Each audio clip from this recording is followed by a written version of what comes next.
আমি মোহাম্মদ নজরুল ইসলাম মিয়াজি, চট্টগ্রাম মহানগর শ্রমিক দলের প্রেসিডেন্ট প্রার্থী। আমি সাবেক চট্টগ্রাম ডবলমুড়ি থানা শ্রমিক দলের প্রেসিডেন্ট ছিলাম। সেই সুবাদে উত্তর আগ্রাবাদ 24 নম্বর ওয়ার্ডে আমি শ্রমিক দলের পক্ষ হয়ে অত্র এলাকায় আমি মানুষের আশেপাশে ছিলাম, সুখে দুঃখে ছিলাম, আন্দোলন সংগ্রামে ছিলাম।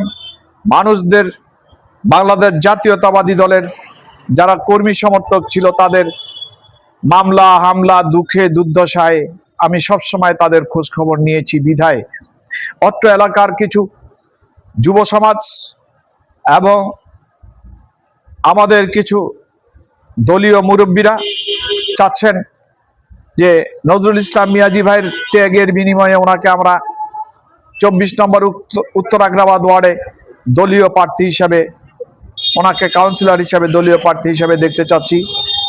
উনি আসলে আমাদের উন্নয়ন হবে। উনি আসলে আমাদের অনেক বিগত 15 বছর যে সকল উন্নয়ন হয়নি, আমরা উন্নয়নে বাধাগ্রস্ত ছিলাম, উন্নয়নবিহীন ছিলাম। আমাদের কালভার্ট, ব্রিজ এবং আমাদের নালা নর্দমা, আমাদের স্যানিটেশন ব্যবস্থা, আজকে জলাবদ্ধতা সহ রাস্তাঘাটের যে বেহাল অবস্থা রয়েছে, ওনারা বলছেন যে আমরা একটা সৎ লোক অত্র এলাকায় কমিশনার হিসাবে দেখতে চাই। সেই হিসাবে আমি জানি না আমার 24 নম্বর উত্তর আগ্রাবাদ ওয়ার্ডের আবাল বৃদ্ধ যুবক যুবতী সবাই আমাকে চিনে এবং জানে।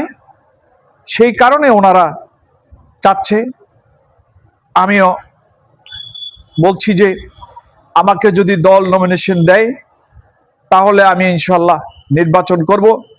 অন্যথায় দল যাকে নমিনেশন দিবে আমি তার পক্ষে কাজ করব এবং অত্র এলাকার উন্নয়নের জন্য আমি তার সাথে হাতে হাত মিলিয়ে আমি আমার সকল কার্যক্রমে অংশগ্রহণ করব। আমি একটা অত্র এলাকায় বিগত 15 বছর বিভিন্ন মহল্লায়, পাড়ায় মহল্লায় মাদকের আখড়া হয়েছে। মাদকের আখড়াগুলো নিয়ন্ত্রণ করে কিশোর গ্যাং নামে একটি গ্রুপ। সেখানে অসামাজিক কার্যকলাপ চলছে। আমি সেগুলোর বিরুদ্ধে 5 তারিখের পরে আমাদের প্রধানমন্ত্রী তারেক রহমান সাহেবের নির্দেশে আমরা বলেছিলাম মাদক ছাড়ো, কলম আর খেলাধুলা ধরো।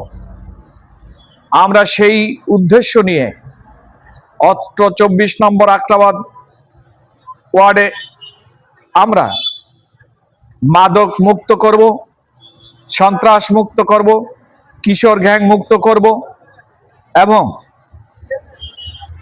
ওখানে আমরা ফুটবল খেলা শুরু করব। ঘরে ঘরে শরীর চর্চার জন্য আমরা ছোট ছোট ক্লাব করে ছেলেদেরকে ক্রীড়াবিদ হিসাবে আমরা গড়ে তুলব। এটাই আমার আশা। আমার আশা অনেক আছে অত্র এলাকার উন্নয়ন করার জন্য। আমি আমাদের এই চট্টগ্রাম ক্লিন সিটির স্বপ্নদ্রষ্টা ডাক্তার সাদাত হোসেন সাহেবের সকল স্বপ্ন বাস্তবায়নে আমি ওনার সাথে থেকে কাজ করব, এই আশাবাদ ব্যক্ত করছি।